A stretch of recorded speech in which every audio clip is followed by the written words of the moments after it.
Vous pouvez à peine grogner en anglais, et vous pensez pouvoir lire quelque chose comme ça. Gerald Whitmore agita une tablette vieille de 30 000 ans sous le nez de sa femme de chambre noire. 30 millionnaires regardèrent. Personne ne bougea. Traduisez-la. 100 000 $. C'est plus d'argent que toute votre famille n'en a vu en 3 générations.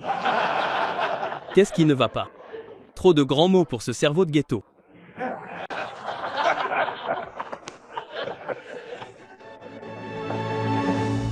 Soit vous la traduisez, soit vous sortez de chez moi. Elle posa lentement le plateau. Elle s'avança vers lui. Elle prit la tablette, et ce qu'elle dit ensuite le fit pâlir. Revenons 6 heures en arrière, avant les insultes, avant les rires, avant qu'Amara Townsend ne touche à cette tablette. C'est un jeudi soir de fin octobre. Gerald Whitmore organise un dîner privé dans son penthouse de l'Upper East Side. 40 étages au-dessus de Manhattan, des baies vitrées, une vue sur Central Park qui coûte plus cher que la plupart des maisons. Les invités sont des universitaires, des collectionneurs et une équipe de tournage de documentaires. Whitmore vient de dépenser 2,2 millions de dollars lors d'une vente aux enchères chez Sotheby's pour une tablette cunéiforme acadienne, une plaque d'argile recouverte d'écritures en forme de coin datant de l'ancienne Mésopotamie. Il ne sait pas ce qu'elle dit. Il s'en fiche. Ce qui l'intéresse, c'est qu'il la possède. Ce soir, 2 universitaires de renommée mondiale sont là pour la traduire pour le documentaire qu'il produit sur sa collection. L'une d'elles est le Dr Eleanor Ashford de l'Université de Columbia. Une femme intelligente, aux cheveux argentés, qui a des décennies de travail sur le terrain. L'autre est le Dr Hugh Callaway, pompeux, diplômé, allergique à l'erreur. Ils se disputent depuis 1 heure. La tablette comporte 12 colonnes de texte. Ils sont d'accord sur 11 d'entre elles, mais la 3e colonne utilise un dialecte archaïque qu'aucun d'eux ne reconnaît dans ce contexte. Callaway insiste sur le fait qu'il s'agit d'un décret juridique. Eleanor n'est pas convaincue. Whitmore perd patience. Le tournage du documentaire aura lieu vendredi. Il a besoin d'une traduction d'ici là, sinon il passera pour un idiot devant la caméra. De l'autre côté de la pièce, Amara Townsend ramasse des verres de vin vides. Elle avance silencieusement. Chaussures confortables. Poche de tablier, un petit carnet en cuir glissé à l'intérieur, le coin à peine visible. Elle passe devant la table où se trouve la tablette. Elle ralentit un peu, juste assez pour jeter un coup d'œil aux photographies que les érudits ont étalées pour référence. La voix de Callaway monte. Il prononce mal un mot hadien, Shaum. Aplatissant la voyelle, manquant la consonne doublée. Avec assurance, fort. Amara, presque sans le vouloir, prononce la prononciation correcte dans sa barbe. Calvin Moore, le chef du personnel de maison, se tient à 1 mètre de lui. Il l'entend. Il tourne lentement la tête, prudemment. Il regarde Amara comme s'il la voyait pour la première fois depuis 12 ans. Ses yeux s'écarquillent, puis se rétrécissent. Puis, presque imperceptiblement, il secoue la tête. Ne le fais pas. Amara pince les lèvres, prend un autre verre, mais la tablette l'appelle par son nom. Le dîner se termine vers 22 heures. Les invités se dirigent vers le salon pour prendre un cognac et discuter. Whitmore tient une réunion près de la cheminée et raconte une histoire sur un Picasso qu'il a failli acheter à Genève. Amara est seule dans la salle d'exposition. Le chariot de nettoyage est garé près de la porte. Elle se déplace dans l'espace comme elle le fait toujours. Silencieuse, efficace, invisible, essuie les tables d'appoint, vide la petite corbeille à papier près de la fenêtre, redresse une chaise, puis s'arrête. La tablette est enfermée derrière une vitre dans un boîtier climatisé, mais les photographies haute résolution utilisées par les chercheurs sont toujours éparpillées sur la longue table en chêne. Des tirages 8x10. Chaque marque de coin, chaque fissure dans l'argile est capturée dans les moindres détails. Amara pose son chiffon de nettoyage. Elle ne s'assoit pas. Elle se penche simplement en avant, les mains derrière le dos, et lit. Ses lèvres bougent silencieusement. La pièce est si silencieuse qu'on peut entendre le léger tic-tac de l'horloge murale. Le faible hurlement d'une sirène 40 étages plus bas. Le bourdonnement du système de climatisation, qui maintient l'air à exactement 68 degrés. Elle reste ainsi pendant près de 2 minutes. Puis elle sort le carnet en cuir de la poche de son tablier. Il est usé au coin. La couverture est craquelée, les pages intérieures sont remplies d'écritures manuscrites, 2 écritures différentes, 2 générations différentes. Elle tourne la page vers la fin, l'étudie, regarde à nouveau la photographie. Elle hoche la tête pour elle-même. Il reste un crayon sur la table. L'un des érudits l'a oublié. Amara le ramasse, prend une serviette à cocktail propre dans la pile près du chariot du bar et écrit. Elle écrit vite. Sa main bouge comme celle d'un pianiste sur des touches qu'il a répétées 10 000 fois. Sans hésitation, sans hésitation. Elle transcrit le passage contesté en lettres romaines fluides, puis écrit une traduction en dessous. Elle n'entend pas la porte s'ouvrir. Le docteur Eleanor Ashford est revenu chercher ses lunettes de lecture. Elle les a laissées sur la table à côté de ses notes. Elle voit Amara. Elle voit la serviette. Elle voit la cugna se former. Et elle s'arrête net dans l'embrasure de la porte. Eleanor ne parle pas pendant un long moment. Elle se contente d'observer. Son visage passe par 3 expressions en 5 secondes. La confusion, puis la curiosité, puis quelque chose qui frise l'incrédulité. Puis elle s'éclaircit la gorge, doucement, prudemment, comme si elle s'approchait d'un cerf dans les bois. « Excusez-moi. Puis-je voir ce que vous écrivez ?» Amara sursaute. Elle froisse la serviette par instinct. Son visage devient brûlant. Le chiffon de nettoyage est toujours sur la table. Preuve de qui elle est censée être dans cette pièce. « Je suis désolée, madame. Je n'aurais pas dû. J'étais juste, s'il vous plaît, dit Eleanor en tendant la main, paume vers le haut, ouverte. Je ne vais pas vous attirer d'ennui. Je veux juste le lire. Amara hésite. L'avertissement de Calvin est toujours dans sa tête. Ne le faites pas. Mais il y a quelque chose dans la voix d'Eleanor. Pas de pitié, pas de curiosité à propos d'une curiosité. Quelque chose d'autre, de la reconnaissance, peut-être. Elle défroisse la serviette et la lui tend. Eleanor le prend avec précaution. Elle le déplie. Elle le lit, puis le relit. Son souffle se bloque dans sa gorge. Le passage avec lequel Callaway se débat depuis 1 heure. Amara l'a non seulement translittéré correctement, mais elle a également identifié le dialecte.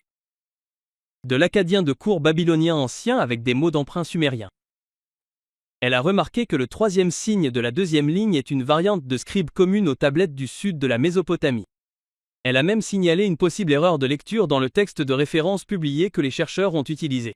Ce n'est pas une supposition. Ce n'est pas un coup de chance. C'est le travail de quelqu'un qui a passé des milliers d'heures à étudier cette langue. Eleanor lève les yeux de la serviette. Où as-tu étudié ? La voix d'Amara est calme, presque gênée. La bibliothèque publique de la 42e rue, principalement. La pièce est immobile. Eleanor plie soigneusement la serviette comme si c'était une preuve. Elle la glisse dans la poche intérieure de sa veste. Comment t'appelles-tu ? Amara. Amara Townsend. Amara. Eleanor la regarde un long moment. Ne partez pas ce soir sans m'avoir parlé d'abord. Vous comprenez ? Amara hoche la tête. Eleanor sort. La porte se referme derrière elle. Amara se tient seule dans la galerie. La serviette à cocktail a disparu. Le crayon est de retour sur la table, mais ses mains tremblent. Pour comprendre comment une femme de ménage de Manhattan a pu lire une tablette mésopotamienne vieille de 30 000 ans, il faut remonter dans une petite ville de Géorgie, Westboro. Sa population est d'un peu moins de 5 000 habitants. Amara a grandi dans une maison bleue délavée à la périphérie de la ville. Ses parents ont succombé à la toxicomanie avant qu'elle ne puisse se souvenir clairement d'eux. La femme qui l'a élevée était sa grand-mère, June Townsend. June était institutrice et a enseigné pendant 40 ans dans une école paroissiale à classe unique pendant la ségrégation. Elle n'avait pas de diplôme universitaire reconnu par l'État, mais elle avait quelque chose que l'État ne pouvait pas lui enlever, un amour de la langue qui frisait le sacré. Elle a appris à Amara à lire à 16 heures des prières en latin tirées d'un vieux hymnile catholique à 18 heures. À 23 heures, Amara lisait Virgile à voix haute à la table de la cuisine, tandis que June épluchait des patates douces pour le dîner. June avait un dicton. Elle le répétait chaque fois qu'un voisin se moquait d'elle, parce qu'elle enseignait des langues mortes à sa petite fille. Ils peuvent vous prendre votre travail, ils peuvent vous prendre votre maison. Ils peuvent effacer votre nom du titre de propriété du terrain sur lequel vous êtes né, mais une langue, que vous portez dans votre esprit, et qui vous appartient pour toujours. Elle a offert à Amara le carnet en cuir pour son 10e anniversaire. Des pages vierges. L'écriture de June sur la couverture intérieure. Pour mon Amara, remplis-le de tout ce qu'ils ont essayé de nous cacher. June est morte, quand Amara avait 16 ans. Une attaque cérébrale dans son sommeil. Tranquille comme elle a vécu. Amara a déménagé à New York à 19 ans avec 2 valises et ce carnet. Elle a pris le premier emploi rémunéré, un travail domestique, faire le ménage pour des gens qui n'ont jamais su son nom. Mais tous les soirs après son service, elle se rendait à la bibliothèque publique de New York sur la 42e rue, la grande avec les lions de pierre devant. Elle s'asseyait par terre dans la salle de lecture, les pieds endoloris, les cheveux attachés en arrière, toujours en tenue de travail, et elle ouvrait une grammaire sumérienne. Les touristes passaient devant elle. Les étudiants passaient devant elle. Personne ne la voyait. Elle n'en avait pas besoin. Elle avait le carnet de June ouvert à côté d'elle, et elle avait du travail à faire. Le lendemain matin, Eleanor ne perd pas de temps. Elle trouve Whitmore dans son bureau à domicile, à 9 heures précises. Il en est à son deuxième expresso, en train de parcourir ses emails. Elle s'assoit en face de lui sans y être invitée. « Gérald, j'ai besoin d'une nouvelle paire d'yeux pour la 3e colonne. Quelqu'un d'atypique, mais très qualifié. J'aimerais les faire venir cet après-midi. » Whitmore ne lève pas les yeux de son téléphone. « Très bien, amène qui tu veux. Mais s'ils me font perdre mon temps, c'est de ta faute, Eleanor. » Compris. Elle ne lui dit pas qui. À 14 heures, la salle d'exposition est réaménagée. Les photos sont disposées. Callaway est là, les bras croisés, irrité d'avoir été rappelé pour une consultation. 2 membres de l'équipe du documentaire installent une caméra fixe dans un coin. Le fils de Whitmore, Preston, s'appuie contre l'étagère et regarde. La porte s'ouvre. Amara entre. Elle n'est pas en uniforme. Calvin l'a aidée à repasser un simple chemisier blanc ce matin-là. Ses cheveux sont tirés en arrière. Elle tient un dossier. Whitmore lève les yeux. Son visage passe par 3 expressions en 2 secondes. Confusion, reconnaissance, irritation. Eleanor, dis-moi que c'est une blague. C'est ma femme de ménage. Eleanor ne cligne pas des yeux. Elle a un nom. C'est Amara Townsend. Et j'aimerais qu'elle regarde la 3e colonne. Callaway laisse échapper un petit rire par le nez. Il regarde Whitmore en se demandant « On est vraiment en train de faire ça ?» Whitmore fait un signe de la main. « Asseyez-vous. Finissons-en. » Amara s'assoit. La pièce devient silencieuse. Elle ouvre son dossier, en sort une loupe, la pose sur la table à côté de la photo. Puis elle sort le carnet en cuir de son sac et le pose à sa droite. Callaway sourit au carnet. Elle ne le remarque pas, ou fait semblant de ne pas le remarquer. Pendant les 20 minutes qui suivent, Amara travaille. Elle ne parle pas. Elle ne demande pas d'aide. Elle fait de petites marques sur une nouvelle feuille de papier. Des transcriptions dans une colonne, des notes dans une autre. Des détails sensoriels emplissent la pièce. Le grattement de son crayon, le léger grincement du fauteuil en cuir, le grincement du ventilateur dans le mur. Whitmore regarde sa montre 2 fois. Callaway soupire par le nez. Puis Amara pose le crayon. « Ce n'est pas un décret légal, dit-elle. » Sa voix est calme, mais ferme. C'est une concession royale de terre. Le dialecte situe l'histoire sous le règne de Samsu-Iluna, le fils d'Hammurabi. La 3e colonne fait référence à un transfert de terre fruitière à un temple, avec une clause sur les droits d'eau que je n'ai jamais vue dans aucun autre texte publié. Elle fait glisser le papier sur la table. Eleanor se penche en avant. Callaway l'attrape en premier. Il le lit attentivement. Sa mâchoire se serre. Il le lit à nouveau, cherchant l'erreur, cherchant le crochet qu'il peut utiliser pour tout jeter. Il n'en trouve pas. Il pose le papier, ajuste ses menottes. N'importe qui peut répéter un manuel scolaire comme un perroquet. Eleanor se tourne lentement vers lui. You, aucun manuel ne contient cette lecture. Elle l'a produite. Whitmore observe l'échange. Ce n'est pas un érudit, mais c'est un homme d'affaires.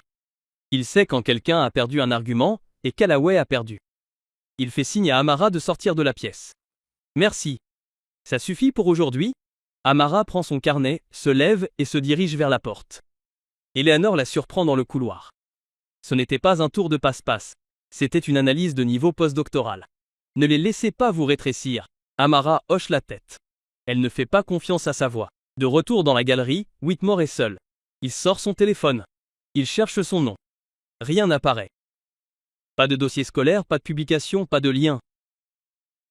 Cela le perturbe plus que la traduction.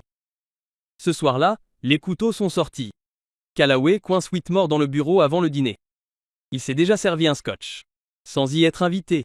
« Gérald, écoute-moi. Si l'on apprend que tu as utilisé une femme de ménage non accréditée pour ce documentaire, tu seras la blague de tous les gays-là d'ici à Genève. La communauté universitaire va le déchirer. Te déchirer. » Whitmore fait tourner son verre. Il écoute. Je ne dis pas qu'elle n'est pas intelligente. Je dis qu'intelligent n'est pas crédible. Il y a une raison pour laquelle nous avons des institutions, Gérald. Il y a une raison pour laquelle nous avons des normes. Whitmore hoche lentement la tête. C'est un homme qui a passé toute sa vie à acheter de la crédibilité. Il comprend la monnaie. Mais il y a une autre voix dans sa tête. La voix d'un producteur, d'un showman, d'un homme qui sait que la controverse fait vendre. Si la femme de ménage est une imposture, il l'humilie devant la caméra et prend un air décidé. Si la femme de ménage est brillante, il la découvre et il a l'air d'un faiseur de roi. Dans tous les cas, il gagne. C'est comme ça qu'il voit les choses. En bas, dans la cuisine du personnel, Amara est assise à la petite table près du lave-vaisselle. Calvin pose une tasse de thé devant elle sans un mot. Une jeune femme de ménage, Diane Brooks, est assise en face d'elle. Elle a 24 ans, les cheveux tressés, le regard perçant. J'ai entendu ce qui s'est passé. Tout le personnel a entendu. Amara serre la tasse dans ses mains, ne parle pas. Puis Gregory Palmer entre. Le gérant du domaine, âgé de 61 ans, a travaillé dans le service toute sa vie d'adulte. Il ne s'assoit pas. Il se tient au comptoir et regarde Amara avec une sorte de tristesse fatiguée. Amara, écoute-moi. J'ai déjà vu ça se produire. Pas exactement comme ça, mais c'est assez proche.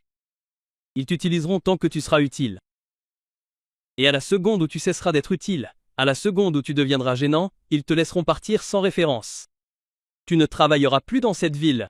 Tu me comprends? Diane fixe la table. Calvin détourne le regard. La voix d'Amara est calme. Grégory, je t'entends. Je n'essaye pas d'être cruel. J'essaye de te garder employé. Je sais. Il s'en va. La cuisine reste silencieuse pendant un long moment. Amara baisse les yeux sur le carnet en cuir posé sur la table. Elle passe son pouce sur la couverture craquelée. L'écriture de June à l'intérieur. Remplis-le de tout ce qu'ils ont essayé de nous cacher. Elle ferme les yeux. Qui suis-je pour m'asseoir à cette table?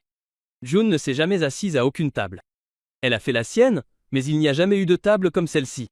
À l'étage, le dîner est servi. Whitmore en tête, Callaway à sa droite, Preston à sa gauche, Eleanor en face. Amara verse du café. Whitmore pose sa fourchette. Il sourit. Le genre de sourire qui annonce des ennuis. Je vais te dire, Eleanor. J'ai pensé à ta petite protégée. Rendons ça intéressant. La tablette complète, 12 colonnes, recto verso. Si ta copine peut produire une traduction intégrale vérifiée avant le tournage du documentaire vendredi, je lui paierai 100 000 $. En liquide, devant la caméra. Callaway éclate de rire. Preston remue sur sa chaise, ne parle pas. Eleanor pose lentement son verre de vin. Elle n'est pas un numéro de cirque, Gérald. Amara vient de poser le plateau de café sur le buffet. Elle a entendu chaque mot. Elle se retourne, regarde Whitmore dans les yeux pour la première fois depuis qu'elle a commencé à travailler là. J'aurais besoin d'accéder à la tablette originale, pas seulement aux photos. Le sourire narquois de Whitmore s'estompe pendant une demi-seconde. Cette nuit-là, la galerie devient la propriété d'Amara. Whitmore signe le formulaire d'accès car il est déjà engagé. Se rétracter maintenant le ferait paraître faible devant Eleanor et son propre fils. Il tend la carte-clé à Calvin avec un sourire crispé et s'en va. À 23h, Amara déverrouille la vitrine climatisée. La pièce est baignée d'une douce lumière blanche et bleue, celle que les musées utilisent pour protéger les objets anciens. L'air est frais et sec. Le bourdonnement du système d'humidité est le seul bruit. Elle enfile des gants en coton. Elle accroche une loupe à son cou à un cordon en cuir. Elle étend un chiffon propre sur la table. Puis elle soulève la tablette. Elle est plus lourde qu'elle ne l'avait imaginé, environ de la taille d'un livre de poche et d'un pouce d'épaisseur. L'argile est de la couleur du café fort avec de la crème. Les marques de coin sont nettes d'un côté, plus douces là où des siècles de manipulation les ont usées. Elle la pose sur le chiffon. Elle expire. Elle commence. C'est là qu'il faut comprendre quelque chose à propos d'Amara. Elle ne se contente pas de traduire. Elle lit, comme on lit une lettre d'un inconnu qu'on a soudainement envie de connaître. Elle remarque d'abord les marques d'outils. L'angle des coins dans le quadrant supérieur gauche lui indique que le scribe était gaucher. La plupart des scribes babyloniens étaient formés pour être droitiers, ce qui est donc inhabituel. Elle l'écrit. Elle trouve une empreinte de saut partiel le long du bord inférieur, que le catalogue de la vente aux enchères a complètement oublié. Elle la photographie avec son téléphone pour ses propres archives. Elle parcourt les colonnes, une par une. Le carnet en cuir est ouvert à côté d'elle. Elle croise chaque signe difficile avec des parallèles qu'elle a mémorisés. Des tablettes qu'elle n'a jamais tenues, qu'elle a seulement étudiées grâce à des photographies en ligne de la collection babylonienne de Yale et des archives ouvertes du British Museum. À 1h du matin, elle s'arrête net. La 5e colonne contient un addendum, un court passage coincé entre deux sections plus longues. Il fait référence à un litige juridique, mais pas du genre auquel on s'attendait. C'est un différend entre deux femmes, sœurs, au sujet des droits d'héritage d'un verger laissé par leur père. Et le tribunal donne raison aux femmes. Amara se rassoit dans son fauteuil. Elle porte sa main à sa bouche. Elle sait de quoi il s'agit. C'est la preuve de l'autorité juridique des femmes dans la vieille société babylonienne. Le genre de preuve sur laquelle les érudits se disputent depuis 50 ans. Elle écrit tout lentement, soigneusement, d'une écriture serrée et précise. À 2 heures du matin, la porte de la galerie s'ouvre. Calvin entre en portant une tasse fumante. Il t'a apporté du thé ? Je pensais que tu ne dormirais pas. Il le pose sur une table d'appoint, loin de la tablette. Il reste là un moment à la regarder travailler. Ta grand-mère serait en train de perdre la tête en ce moment. Amara rit. Un vrai rire. Le premier vrai rire qu'on entende d'elle dans toute cette histoire. Elle essayerait probablement de le lire par-dessus mon épaule. Elle te corrigerait probablement. C'est vrai. Calvin sourit et traverse le penthouse. Le caméraman du documentaire, Tom Briggs, visionne les images de la journée dans la chambre d'amis que Whitmore a réservée à l'équipe. Il a filmé discrètement des séquences B toute la soirée, y compris quelques plans à travers la porte de la galerie. Il s'arrête sur un plan d'Amara, la tête baissée, les mains gantées sur la tablette, un carnet en cuir ouvert à côté d'elle.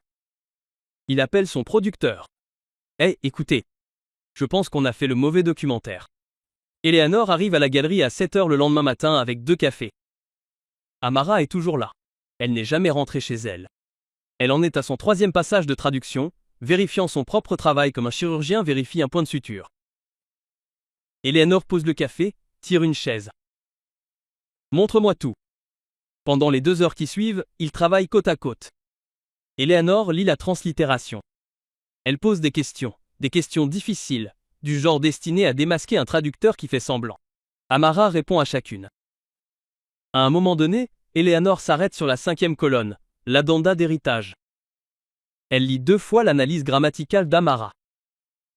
Ce cadre que vous utilisez, celui de la date de construction à la 3e ligne. Je n'ai vu cela publié qu'une seule fois. Un journal finlandais, 1987. L'article de Hake Koskin, sur les contrats des femmes. Oui, madame. Comment l'avez-vous trouvé? Le prêt Interle a pris 3 mois. Eleanor pose son café. Elle reste silencieuse pendant un long moment. Puis elle sort son téléphone. J'appelle le directeur de mon département en ce moment. Elle sort dans le couloir. Amara entend la conversation à travers la porte entrebâillée. Margaret, c'est Eleanor. J'ai besoin que vous me donniez 1 heure cet après-midi. Non pas pour moi. Pour quelqu'un que vous devez rencontrer. Je vous expliquerai quand vous verrez l'œuvre. Oui, j'en suis sûr. Non, elle n'a pas de diplôme. C'est en partie pour ça que vous devez voir ça. Margaret, asseyez-vous avant de le lire. Eleanor revient. Elle glisse son téléphone dans la poche de sa veste. Margaret Hollings, directrice du département d'études anciennes à Columbia. Elle veut voir votre traduction d'ici la fin de la journée. Les mains d'Amara restent immobiles sur la table. Je n'ai pas de lettres, pas de recommandations, pas d'Amara, écoute-moi. Les lettres sont la façon dont le monde se dit qui a le droit d'être intelligent. Votre travail est la lettre. C'est comme ça que ça devrait être. C'est presque jamais comme ça. Amara hoche lentement la tête. Au bout du couloir, dans la petite bibliothèque à côté du bureau principal, Callaway est penché sur son ordinateur portable. Il est là depuis 6 heures du matin, se dépêchant de terminer sa propre traduction avant qu'Amara ne présente la sienne. Il est compétent. Il est prudent. Il est minutieux. Et il a complètement raté l'addenda sur l'héritage. Il ne le sait pas encore. Il le découvrira demain devant les caméras, devant ses pairs. De retour dans la galerie, Eleanor se lève pour partir. Elle s'arrête à la porte. Amara, quand tout cela sera terminé, quand la traduction sera publiée, quand le documentaire sera diffusé, quand Margaret vous offrira ce que je pense qu'elle va vous offrir, votre vie va changer. Pas lentement, tout d'un coup. Et il y aura des gens qui détesteront que vous existiez dans leur monde. J'ai besoin que vous soyez prêts à cela. Amara ferme le carnet en cuir. Elle pose sa main sur la couverture craquelée, l'écriture de June en dessous. Dr. Ashford, avec respect. Elle lève les yeux. Je suis prête depuis longtemps. Eleanor sourit. Juste un petit sourire. Elle sort. Amara est assise seule dans la lumière blanche et bleue, la tablette devant elle. 3000 ans de silence, enfin entendu par elle. Tard dans l'après-midi, Amara fait une pause dans la cuisine du personnel. Elle mange un sandwich. Calvin a préparé sa dinde au seigle, sans croûte, comme June les préparait autrefois. Elle est à mi-chemin lorsque la porte s'ouvre. C'est Preston Whitmore, le fils de Gerald, 32 ans. Il porte un jean et un pull froissé. Il a l'air fatigué. « Ça vous dérange si je m'assois ?» Amara fait un geste vers la chaise en face d'elle. Elle ne parle pas. Preston s'assoit. Il croise les mains sur la table et les regarde. « Je veux m'excuser pour ce que mon père a dit l'autre soir. Pour tout ça. Tu n'as pas à t'excuser pour lui. Non, mais quelqu'un devrait le faire. » Le silence s'installe un moment. Puis il parle à nouveau, plus doucement. « Il m'a envoyé à Wharton. Je ne voulais pas y aller. Je voulais étudier l'histoire. L'histoire ancienne, en fait. Drôle de coïncidence. » Amara le regarde, ne sourit pas, elle écoute juste. J'avais toutes les portes du monde ouvertes devant moi et je n'arrivais toujours pas à franchir celle que je voulais. Tu avais fermé toutes les portes et tu as construit la tienne. Elle pose le sandwich. Je n'ai pas construit de porte, Preston. J'ai juste continué à lire jusqu'à ce que les murs n'aient plus d'importance. Il la regarde un long moment. Puis il se lève, se dirige vers la petite étagère dans le coin de la cuisine, celle que personne n'utilise jamais, et en tire un livre à couverture rigide. Il est vieux. La jaquette est décolorée. Il le pose sur la table devant elle. C'est un exemplaire de la première édition de la civilisation mésopotamienne, les fondements matériels de J.N. Postgate, publié en 1992. 1992. Un texte fondamental dans le domaine. Je l'ai acheté à la librairie du campus en 2e année. Je ne l'ai jamais ouvert. Je pense qu'il devrait appartenir à quelqu'un qui l'utilise réellement. Amara le prend avec précaution. Elle ouvre le livre à la table des matières. Elle tourne quelques pages. Elle s'arrête sur une note de bas de page. Elle laisse échapper un petit rire. Il y a une erreur de traduction dans cette note de bas de page. Preston rit aussi. Un vrai. Bien sûr qu'il y en a une. Elle ferme le livre, le serre contre sa poitrine un moment. Puis elle le pose sur le carnet en cuir. Les deux livres côte à côte. L'un vient d'une librairie du campus, l'autre d'une école à classe unique en Géorgie. Les deux sont enfin entre de bonnes mains. Preston se lève, ajuste son pull. Quoi qu'il arrive demain au tournage, je veux juste que tu saches qu'il y a au moins une personne dans cette pièce qui t'encourage. Il sort. Amara est assise seule avec les deux livres sur la table de la cuisine. Son sandwich est froid. Elle s'en fiche. De l'autre côté de la fenêtre, le soleil se lève pour se poser sur la ville. 40 étages plus bas, des gens rentrent du travail à pied. Aucun d'entre eux ne connaît encore son nom. Cela changera demain. Vendredi matin, 8 heures. Le penthouse a été transformé. La galerie est désormais un plateau de tournage. 3 caméras sur trépied, un micro perche sur un pied, des éclairages dans les coins, projetant une douce lumière blanche sur chaque surface. Une maquilleuse poudre le front de Whitmore. Il porte un costume anthracite, une pochette en soie, les cheveux impeccables. 40 invités ont été conviés. Des collectionneurs, des universitaires, 2 journalistes de publications artistiques, une poignée des amis les plus riches de Whitmore. Ils sont assis sur 2 rangées de chaises pliantes disposées en demi-cercle autour de la table d'exposition. La tablette est posée au centre sur un coussin en velours sous verre. Callaway se tient à côté de Whitmore.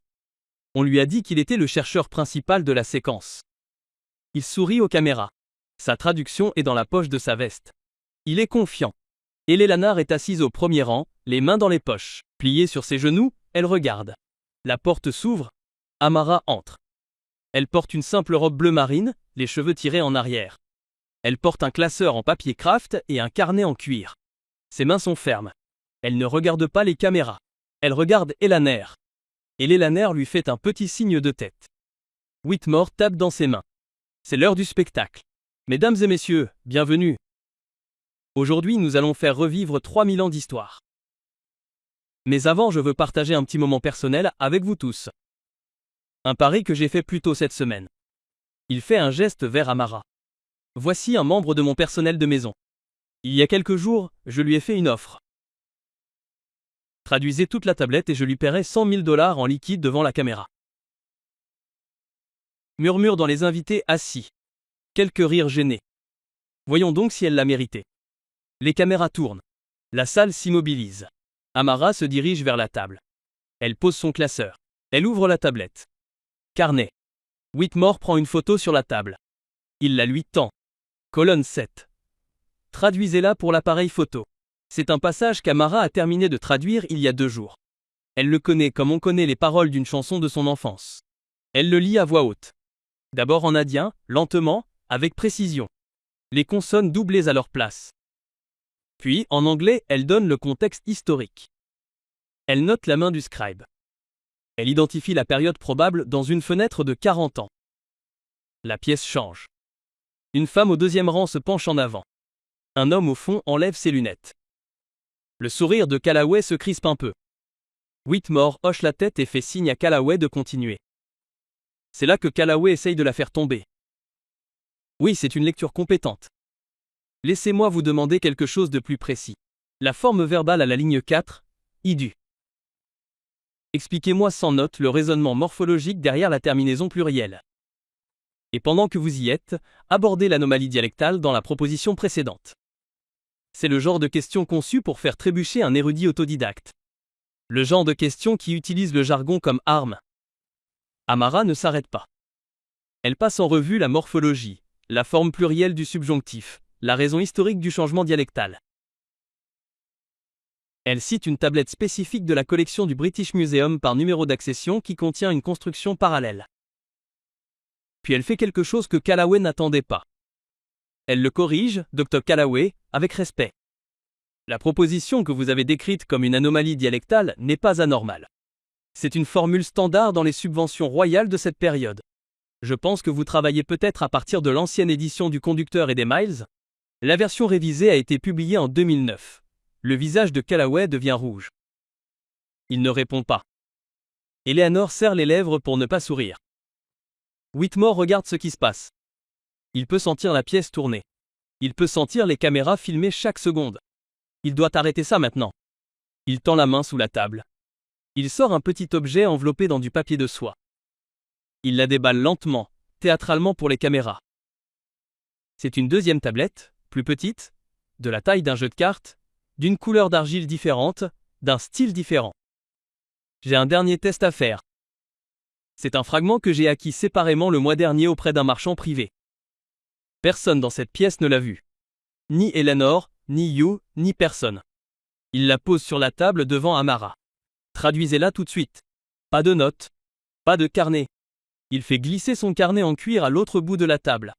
La salle retient son souffle. Amara regarde le carnet, puis le fragment. Elle enfile les gants en coton que Calvin lui a préparés. Elle prend la boucle.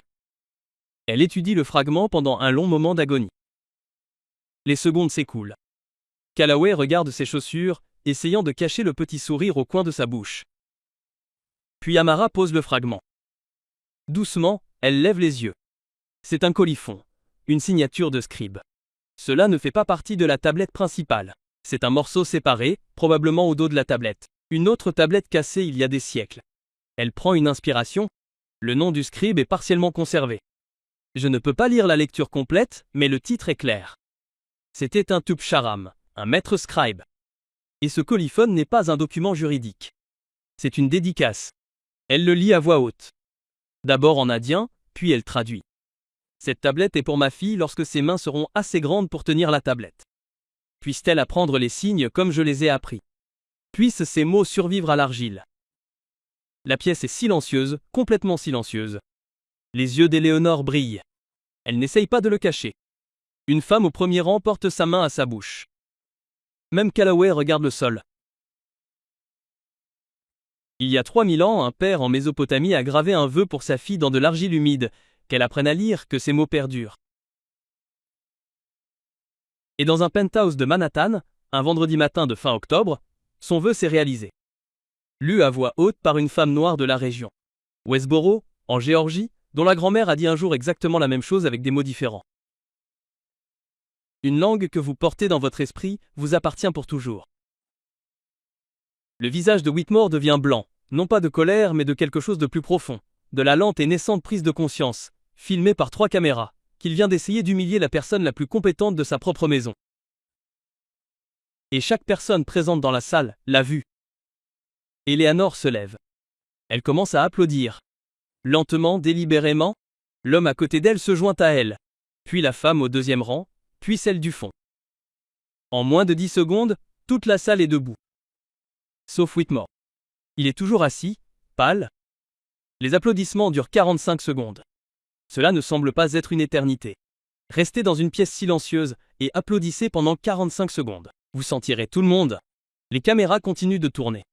Lorsque la salle se calme enfin, Eleanor se dirige vers l'avant. Elle ne demande pas la parole. Elle la prend. Pour mémoire et pour les caméras, je veux raconter clairement ce qui vient de se passer dans cette salle. Elle se tourne vers les invités assis, puis vers l'objectif. Amara Townsend a produit la lecture la plus complète et la plus perspicace de cette tablette que j'ai jamais vue en 40 ans de travail dans ce domaine. L'addendum sur l'héritage qu'elle a identifié dans la colonne 5 est une découverte publiable. Le calophone qu'elle vient de lire à voix haute, sans note ni aperçu, est un élément de preuve sur lequel les chercheurs écriront pendant des décennies. Elle marque une pause, regarde directement Callaway. Je veux que cela figure au dossier. Callaway ne bouge pas. Il ne lève pas les yeux. Les journalistes au dernier rang tapent furieusement sur leur téléphone. Whitmore est toujours assis. Il sait ce qui va suivre. Il a fait le pari devant une caméra, devant 40 témoins et une équipe de tournage qu'il a lui-même embauchée. Son conseiller en relations publiques, un homme mince en costume gris, se penche et lui chuchote à l'oreille. Whitmore se lève lentement. Il se dirige vers le bureau dans le coin de la galerie. Il sort un chéquier du tiroir du haut. Il rédige le chèque à la main, les caméras le reprennent. Captant chaque trait de plume. Il revient. Il le tend à Amara. Il essaye de sourire. Le sourire n'atteint pas ses yeux. Un pari est un pari. Bien mérité. Amara prend le chèque. Elle ne regarde pas le montant. Elle le regarde. Merci, M. Whitmore. Cela servira à financer quelque chose que ma grand-mère a commencé il y a longtemps. Elle plie le chèque une fois, le glisse dans la poche avant de sa robe. Whitmore hoche la tête, se retourne et sort de la galerie. La porte se referme derrière lui. Pour la première fois dans sa propre maison. C'est lui qui a quitté la pièce. Les invités commencent à s'agiter. Certains s'approchent d'Amara. D'autres s'approchent d'Eleanor. Le caméraman, Tom Briggs, pose sa caméra et se dirige droit vers Amara. Mademoiselle Townsend. Je tourne des documentaires depuis 22 ans. Je n'ai jamais demandé d'autographe à personne de ma vie. Je ne le demande pas maintenant, mais je veux que vous sachiez les images que j'ai de vous en train de travailler dans cette galerie à 2 heures du matin, avec ce carnet ouvert à côté de toi. C'est le documentaire maintenant. Pas lui? Toi, si tu me laisses faire. Amara hoche lentement la tête. J'aimerais y réfléchir avec mon mentor. Elle regarde Eleanor. Tom comprend. Il sourit. Il retourne à sa caméra. Le téléphone d'Eleanor vibre dans sa poche. Elle le sort, lit l'écran, lève les yeux vers Amara. C'est Margaret Hollings. Elle a regardé tout le film. J'avais une diffusion privée en direct pour elle ce matin. Elle vous veut dans son bureau demain à 10 heures. Elle vous offre une bourse de recherche entièrement financée à partir de maintenant. Amara ne parle pas. Ses yeux s'emplissent. Elle cligne fortement des yeux. Une fois qu'elle a hoché la tête à travers la pièce, Preston Whitmore s'approche d'elle. Il ne fait pas de discours. Il lui tend juste la main. Elle la prend. Il la tient un moment. Tu es la vraie. Puis il s'éloigne aussi.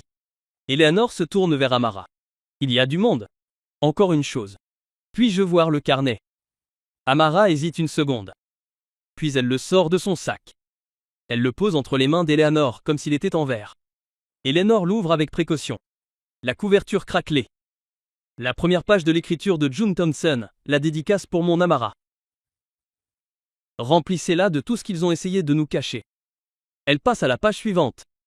Des prières en latin écrites avec soin, de biais. Puis des lettres grecques, puis une écriture d'enfant qui se transforme en écriture de jeune femme. Puis des notes en hébreu, puis en araméen, puis page par page, la lente construction de la vie d'une érudite autodidacte. Au dos du carnet, l'écriture est entièrement constituée de croquis de la forme Kunia d'Amara, de listes de vocabulaire sumérien, de renvois à des articles de journaux par nom et année. Eleanor tourne lentement les pages. La pièce est redevenue silencieuse et elle la regarde. Elle referme le carnet. Elle lève les yeux. Sa voix porte. Ce carnet, là, est le document le plus important de cette pièce. Les caméras la captent. La tablette à $2 millions est derrière une vitre. C'est l'objet le plus cher du penthouse. Mais la chose la plus importante dans la pièce est un carnet en cuir usé, provenant d'une école à classe unique en Géorgie. Eleanor le rend à Amara. Tous deux clignent trop des yeux. Quelques minutes plus tard, alors que la foule commence à se disperser, Callaway s'avance enfin lentement, comme si chaque pas lui coûtait quelque chose. Il s'arrête devant Amara. Il ne s'excuse pas. Il est trop fier pour ça. Peut-être plus tard, peut-être jamais. Mais il lui pose une question, une vraie, sur sa méthodologie concernant la date de construction de la 5e colonne. Elle lui répond pleinement. Pas de tiraillement dans la voix, pas de revanche. Il écoute. Il hoche la tête. Puis il dit la seule chose qu'il peut dire. « Je vais lire votre publication. » Il lui tend la main. Elle la serre. Ce n'est pas du pardon. Ce n'est pas de l'amitié. C'est la plus petite reconnaissance possible que le monde qu'il pensait diriger vient de se réorganiser sous ses yeux. C'est de l'amitié. Assez. À 18h, la galerie est presque vide. L'équipe est en train de démonter les lumières. Le personnel de restauration charge des cartons dans un monte-charge. Eleanor et Amara se tiennent près de la fenêtre et regardent la ville. 40 étages plus bas, les lumières s'allument à travers Manhattan. Les immeubles de bureaux, les appartements, le lent flot de phares sur Park Avenue. Eleanor parle doucement. Ta grand-mère, June, parle-moi d'elle. Amara reste silencieuse pendant un long moment. Elle disait qu'une langue appartient à celui qui a le courage de la porter. Elle disait qu'il pouvait tout emporter, mais pas ça. Elle avait raison. Elle l'a toujours eu. Elle reste là 1 minute de plus. Aucun des deux ne parle. Derrière elle, les portes de la galerie sont ouvertes. La tablette de Whitmore est de retour dans son étui. Les lumières s'éteignent pour la nuit. Quelque part dans le bâtiment, dans son bureau privé, Gerald Whitmore est assis seul avec un verre de scotch auquel il n'a pas touché. Il ne le sait pas encore, mais le documentaire qui sera diffusé dans 3 mois ne le saura pas. Ce sera à lui. Ce sera à elle. Et le titre choisi par Tom Briggs et approuvé par son producteur au cours d'un long appel téléphonique ce soir-là sera long de 5 mots. La servante qui lisait de l'argile. 3 mois plus tard, le documentaire est diffusé. Ce n'est pas ce que Whitmore avait commandé. C'est tout autre chose. Le premier plan montre les mains d'Amara, des gants en coton, le carnet en cuir ouvert à côté d'elle, la lumière blanche et bleue de la galerie à 2h du matin. Pas de musique, juste le bruit d'un crayon sur du papier et le bourdonnement du système climatique. Le film dure 47 minutes. Il s'intitule « La servante qui lisait de l'argile ». En 1 semaine, il a été visionné 11 millions de fois. La section des commentaires devient son propre petit mouvement. Des milliers de personnes écrivent la même phrase avec des mots différents. Je me retrouve dans cette histoire. Je vois ma mère. Je vois mon grand-père. Je vois le concierge de mon lycée qui lisait la philosophie grecque pendant sa pause déjeuner. Je me vois. Les bibliothèques publiques de tout le pays signalent une augmentation de la fréquentation. La succursale principale des bibliothèques publiques de New York sur la 42e rue commence à recevoir des lettres manuscrites adressées à la femme qui a étudié ici. Amara prend les $100 000 du chèque de Whitmore et en utilise 60 000 pour créer le June Townsend Language Fund, une bourse destinée aux étudiants de première génération qui étudient les langues anciennes et la linguistique dans les universités publiques. Les 3 premiers bénéficiaires sont annoncés au printemps. Elle s'inscrit à Columbia sous le mentorat d'Eleanor. Margaret Hollings la nomme chercheuse associée. Son premier article publié sur l'addendum à l'héritage dans la tablette de Whitmore est accepté par une revue à comité de lecture 6 mois plus tard. Elle travaille toujours à temps partiel et non comme femme de ménage. Elle travaille désormais à la bibliothèque, la même bibliothèque, la succursale de la 42e rue, 2 soirs par semaine, pour aider les gens à trouver des livres. Elle dit qu'elle veut être la personne dont elle avait besoin quand elle avait 19 ans. Le carnet en cuir est toujours dans son sac. L'écriture de June sur la couverture intérieure. De nouvelles pages sont ajoutées chaque semaine. Gerald Whitmore tente de donner une interview sur le documentaire. Son équipe de relations publiques la conseille contre elle. L'histoire a évolué. Le monde aussi. Il vend la tablette cunéiforme aux enchères l'année suivante. Il reverse les bénéfices à une œuvre caritative gérée par sa fondation. Le communiqué de presse mentionne le nom d'Amara une fois dans le 3e paragraphe. C'est une petite mention, mais son nom y figure. 1 an après le dîner, une petite cérémonie a lieu à Columbia. Amara présente son premier mémoire de recherche majeur au département des études antiques. Eleanor la présente. Margaret Hollings est assise au premier rang. Calvin est là. Diane est là. Même Gregory Palmer est là, le gestionnaire du domaine qui l'a un jour averti de rester à sa place. Il s'assoit au fond et s'essuie les yeux lorsqu'il pense que personne ne regarde. Après la présentation, Amara retourne à son petit bureau, au bout du couloir de celui d'Eleanor. Il y a maintenant une plaque signalétique sur la porte. Amara Townsend, chercheuse associée. Elle est assise à son bureau. Elle ouvre le carnet en cuir. L'écriture de June, sur la page de gauche. Des prières en latin d'une école à classe unique à Géorgie. L'article publié par Amara est imprimé sur la page de droite. Traduction d'une ancienne concession de terre babylonienne. L'addenda d'héritage surligné en jaune. 2 pages, 2 générations. 3000 ans comblés par une femme noire qui refusait de croire que la connaissance avait un gardien. Elle referme le carnet. Elle le remet dans son sac. Devant sa fenêtre, des étudiants traversent le quadrilatère de Columbia. Aucun d'entre eux ne connaît encore son histoire. Ce n'est pas grave. L'histoire les trouvera quand ils en auront besoin. Voici donc ce que je veux vous dire. La prochaine fois que vous verrez quelqu'un en uniforme, un concierge, un serveur, un chauffeur, une femme de ménage, arrêtez-vous une seconde. Pensez à ce qu'il pourrait savoir, à ce qu'il pourrait transporter, à la langue qu'il pourrait parler que vous n'avez jamais entendue. Vous n'êtes pas obligé de lui donner une tribune. Ne lui enlevez pas sa voix. Si cette histoire vous a ému, laissez un commentaire ci-dessous. Dites-moi qui dans votre vie mérite d'être vu. Partagez ceci avec quelqu'un qui a besoin de l'entendre ce soir, et abonnez-vous pour ne pas manquer la prochaine. Parce qu'il y a plus d'Amaras que vous ne le pensez, et que le monde ne vous doit pas de scène. Mais votre don en construira une.